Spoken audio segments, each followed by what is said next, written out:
నమస్కారం, welcome to my show paper to paper. పత్రికలోని వార్తల రంగు తీసే కార్యక్రమం. ఇవాళ తెలంగాణలో చండీ యాగం తర్వాత పంచాయతీ ఎన్నికల తొలి విడత ఫలితాలు. ఆంధ్రప్రదేశ్లో 10% ఈబీసీకి ఇచ్చేటువంటి కోటాలో 5% కాపులకు కేటాయించాలనేటువంటి నిర్ణయం.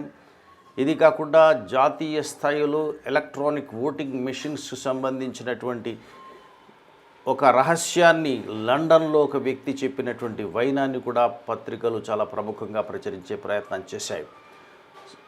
ఈ వార్తలన్నిటినీ కూడా పత్రికలు ఏవి దాచాలి, ఏవి వెల్లడి చేయాలి అనేటువంటి రాజకీయాన్ని అనుసరిస్తూ ప్రచురించడం ఇవాళ చాలా స్పష్టంగా కనిపిస్తుంటుంది.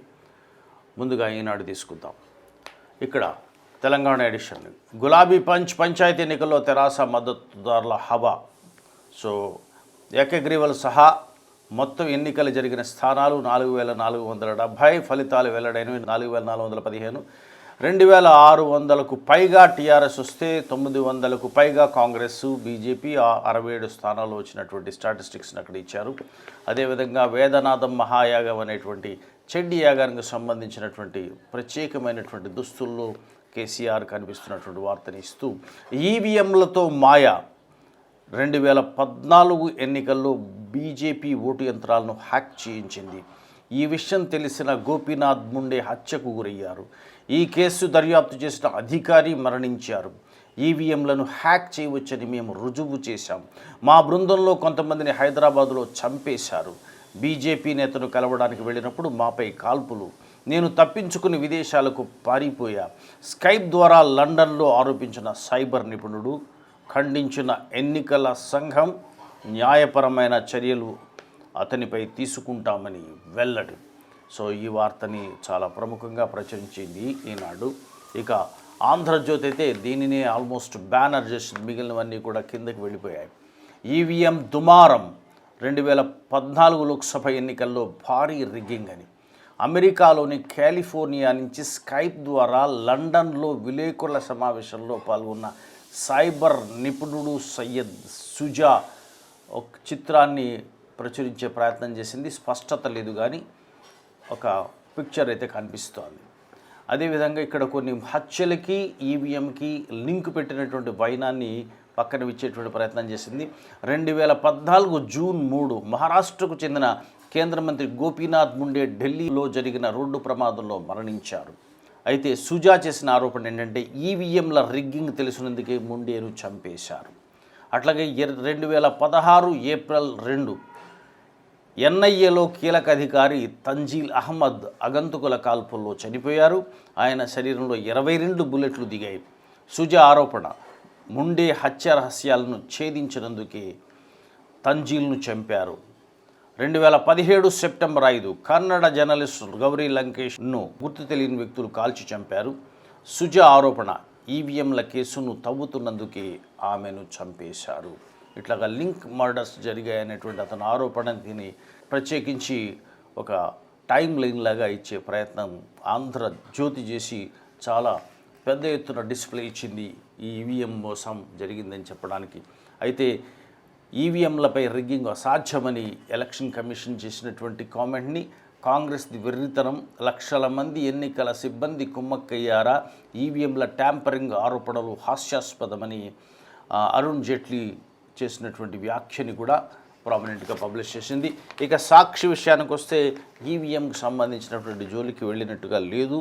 మొదటి పేజీలో అంతా కూడా ఊరు గులాబీదే, తొలి విడత పంచాయతీ ఎన్నికల్లో సత్తా చాటిన టీఆర్ఎస్ అనేది ఒకటి, అలాగే వేదోక్తంగా చండీ యాగం జరిగినటువంటి అంశాన్ని, దానికి సంబంధించినటువంటి ప్రత్యేక దుస్తుల్లో ఉన్నటువంటి కేసీఆర్ ఫోటోగ్రాఫ్ని క్యారీ చేసింది.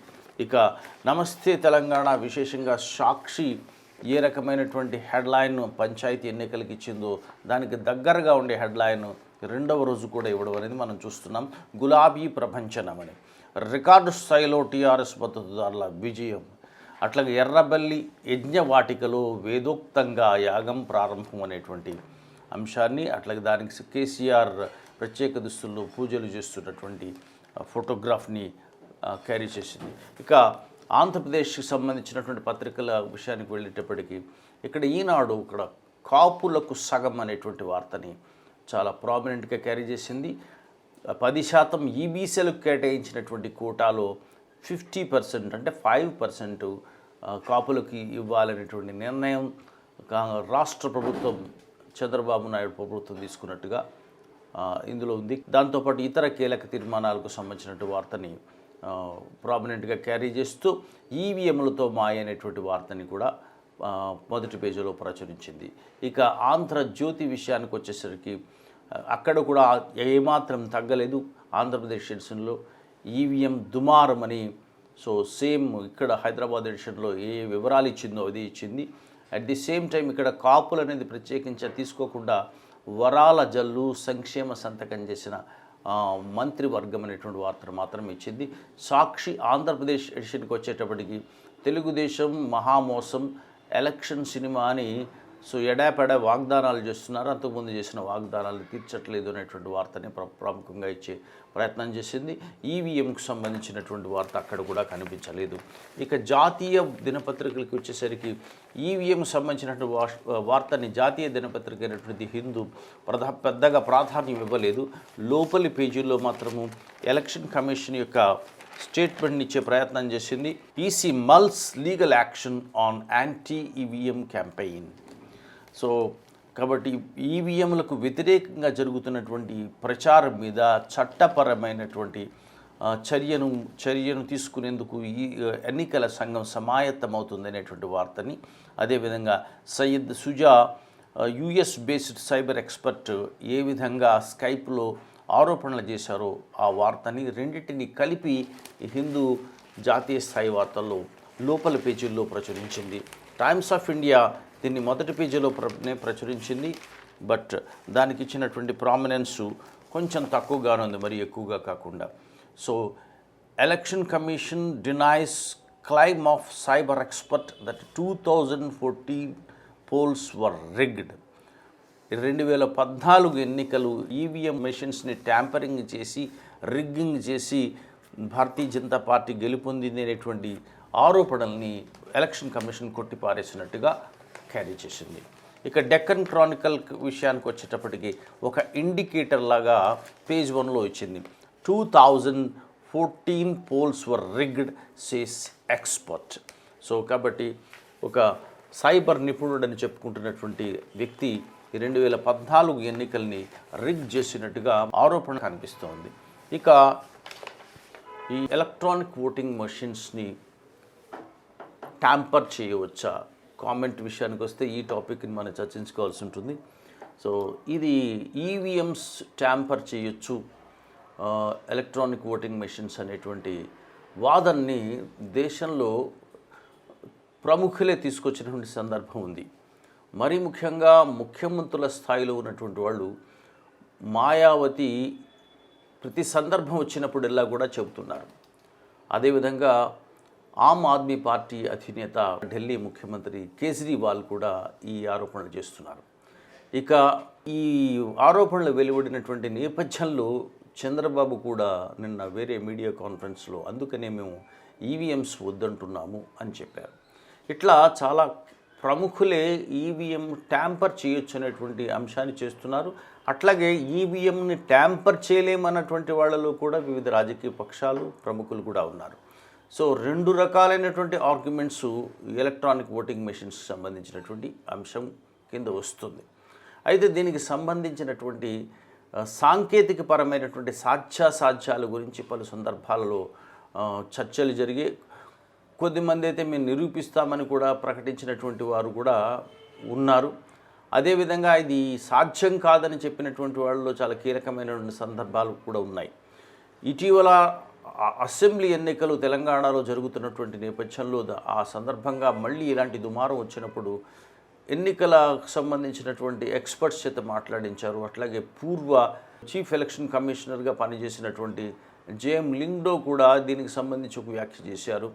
ఇది ట్యాంపరింగ్ చేయాలంటే దాదాపు 14 దశల్లో వివిధ వ్యక్తులు కలిస్తే కానీ ట్యాంపరింగ్ చేయలేరని ఒక వాదన చేస్తూ ఒక అంశాన్ని కూడా చేశారు. ఈవీఎం మెషిన్స్ ఇంటర్నెట్ కనెక్టివిటీ ఉండవు కాబట్టి దానికి సంకేతాలు వెలుపల నుంచి పంపించడం సాధ్యం కాదు అని.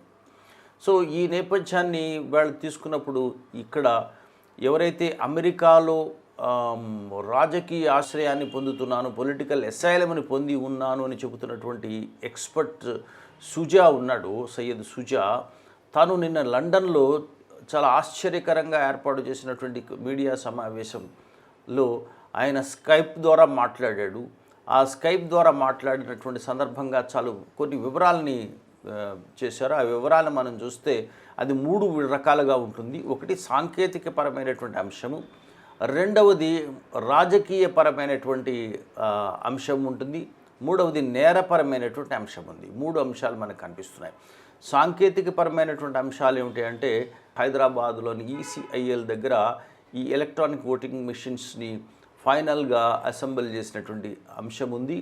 అట్లాగే దీనికి ఈ ఎలక్ట్రానిక్ మెషిన్స్కి తక్కువ పౌనఃపున్యం అంటే లో ఫ్రీక్వెన్సీ ఉన్నటువంటి సిగ్నల్స్ని, సాధారణంగా మిలిటరీలో పంపించేటువంటి సిగ్నల్స్ని వీటికి పంపించడానికి వీలుంది, ఆ మేరకు అనుమతి కూడా ఉంది అని అతను చెప్పాడు.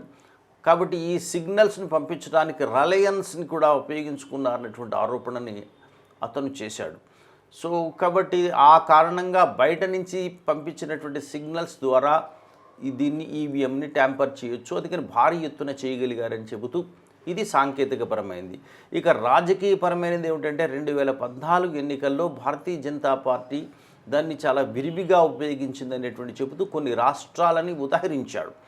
ఆ రాష్ట్రాలలో బీజేపీ పాలిత ప్రాంతాలు ఉన్నాయి, ప్రధానంగా గుజరాత్ ఉంది, అట్లాగే మధ్యప్రదేశ్, ఛత్తీస్గఢ్, రాజస్థాన్లను కూడా ప్రస్తావించేశాడు. అయితే విశేషంగా ఆ ప్రస్తావనలో అక్కడ జరిగి ఉన్నట్టయితే 2014 సార్వత్రిక ఎన్నికల్లో జరిగి ఉన్నట్టయితే ఇటీవల మళ్ళీ తను పేర్కొన్నటువంటి 2-3 రాష్ట్రాల్లో జరిగిన ఎన్నికలలో కూడా మరి బీజేపీకి అనుకూలమైనటువంటి తీర్పు రావాలి కదా, రిగ్గింగ్ జరిగి ఉన్నట్టయితే ఎందుకు రాలేదనేటువంటి ప్రశ్న ఉదయిస్తుంటుంది. కాబట్టి రాజకీయపరమైనటువంటి అంశం ఆ విధంగా అతను లేవనెత్తాడు. అదేవిధంగా వరుసగా జరిగినటువంటి మరణాలని కూడా దీనితో లింక్ పెట్టుకున్నాడు. కాబట్టి దీనికి సంబంధించినటువంటి ముండే ఈ విషయం తెలిసినటువంటి వ్యక్తి, కాబట్టి ఆ ముండేని హతమార్చడానికి ప్రయత్నం చేశారని అతను రోడ్డు ప్రమాదంలో చనిపోయినట్టయితే దానిని మళ్ళీ దర్యాప్తు చేస్తున్నటువంటి ఎన్ఐఏ అధికారిని కూడా ఆ విధంగానే చనిపోయాడని చెప్పారు. అంతేకాకుండా వీటన్నిటి మీద కూడా పరిశోధన చేస్తున్నటువంటి సందర్భంలోనే గౌరీ లంకేష్ మీద హత్య చేశారని, సో వీటన్నిటిని లింక్ చేస్తూ ఉన్నాడు. ఇంతకీ సుజా ఎవరు అని మనం ఆలోచన చేస్తే ఈసీఎల్తో పనిచేస్తున్నటువంటి వాళ్ళల్లో దానికి సంబంధం ఉన్నటువంటి వ్యక్తుల్లో తను కూడా ఒకడని, ఆ విధంగా తనకు సంబంధించినటువంటి వాళ్ళలో ఒకరిద్దరిని కాల్పుల్లో హతమార్చారని, హైదరాబాదులో జరిగినటువంటి కాల్పుల్లో ఒకళ్ళిద్దరు మరణిస్తే ఆ కాల్పులను మతపరమైనటువంటి కల్లోలాల మీద జరిగినటువంటి కాల్పులుగా చిత్రీకరించారని, అది నిజానికి అది కాదని, రహస్యాలు తెలుసుకున్నటువంటి తమను చంపాలని ప్రయత్నం చేస్తున్న గమనించినటువంటి వ్యక్తి తాను తప్పించుకుని అమెరికాలో ఆశ్రయం పొందానని చెప్పి మొత్తం ఈ కథనాన్ని ఈ విధంగా పూర్తి చేశాడు. కాబట్టి ఒక వ్యక్తి, ఒక అనామకంగా ఉండేటువంటి వ్యక్తి చేసినటువంటి ఆరోపణల్ని ఇంత పెద్ద కల్లోలం చేయొచ్చా అనేటువంటి అంశం మీద కూడా వీళ్ళ చర్చ జరుగుతోంది.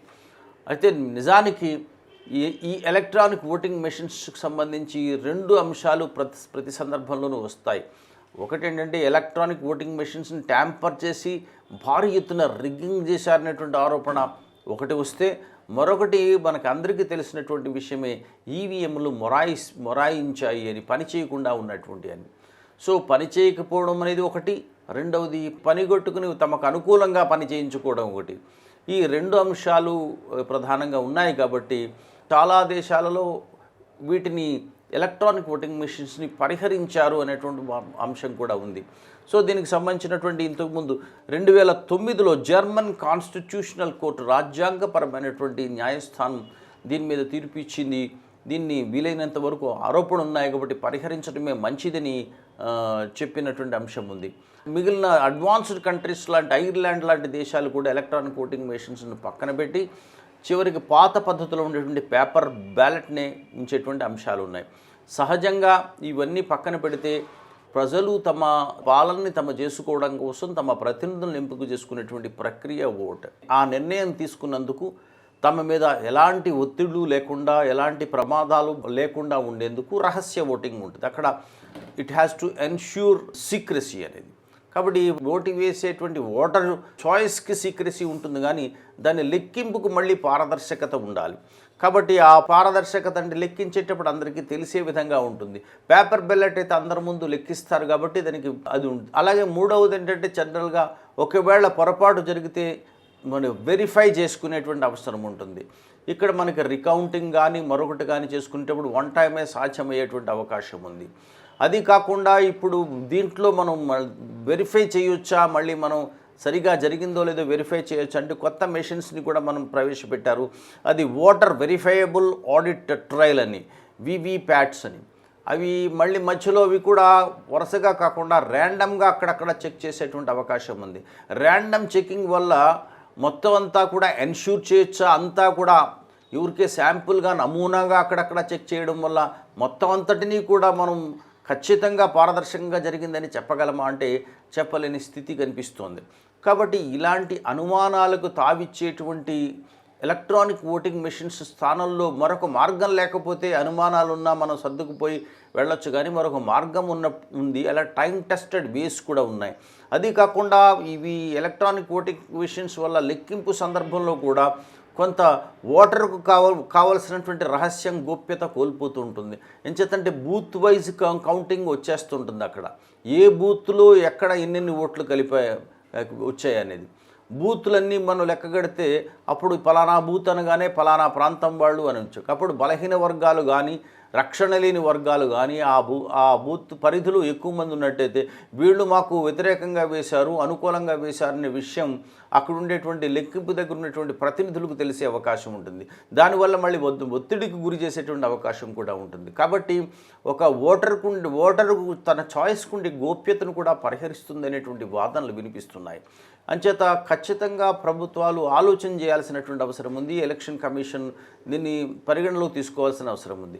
చేసిన వ్యక్తి అనేది ఒకవేళ దేశాన్ని అప్రతిష్ట పాలు చేద్దామని కానీ, లేదా రాజకీయంగా దేశాన్ని అస్థిరపరుద్దామని కానీ, ఇతర కారణాల వల్ల కానీ అలాంటి ఆరోపణలు చేసి ఉన్నట్టయితే తప్పనిసరిగా అతని మీద చర్య తీసుకునేటువంటి హక్కు కానీ ఎలక్షన్ కమిషన్కి ఉంది.